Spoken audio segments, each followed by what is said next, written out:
So what drew you to this project? Were you a fan of the Apes franchise? Oh yeah, who isn't? I mean, even if you're not, you know what it is, and it's huge, right?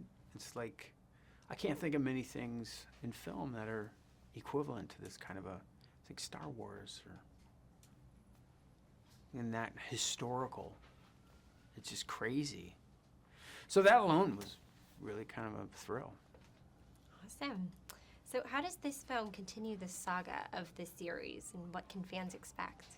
Well, it is what it said. I mean, war for the Planet of the Apes. I mean, it's dark and heavy and violent, and it gets nasty.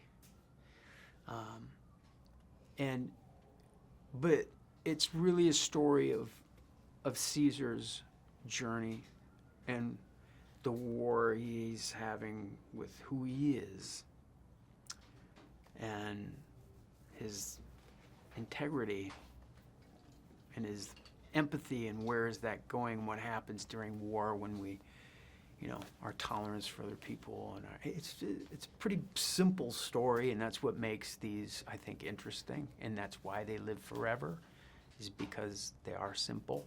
They're about those kind of things. And my character is great in this story, in that he's kind of an opposite speed. Everybody's kind of down and serious, and they find this ape, which is a coup, because they think there are no other apes that have survived, and they find me off in the woods, living by myself for a long time, and I'm just completely different. I'm just excited to see other apes, to be a part of a group. So he adds a bit of lightness to this heavy story. Actually, that's a perfect segue for the next question. Bad Ape brings a lot of humor and heart to this story, so can you talk a little bit more about his personality? Yeah, he's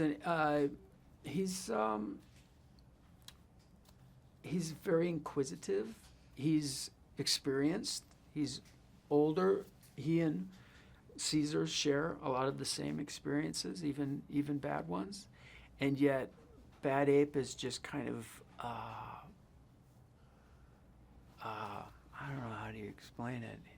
He's just really excited about everything, which adds a completely different. I'm a chimpanzee that escaped from the Portland Zoo, and I speak, which is another thing that they find amazing, because most of them don't speak, sign language or whatever. Right on. So what was the most challenging aspect of making this kind of film? Physical. That's the obvious. It's extremely physical all day, to squat, to quadruped, to get up on things and make it look like it's effortless. That's just obvious. It's just physical. But the hardest thing is probably to find and play the essence of an animal that has a character, that feels, that has perspective. That's the hard part, is playing the essence of an ape. What is that? How is that? I would study film. I would study monkeys, people shooting them in with their cameras, in zoos, just sitting there. And those were the videos that were fascinating to me. Like, how do they sit? How do they look different?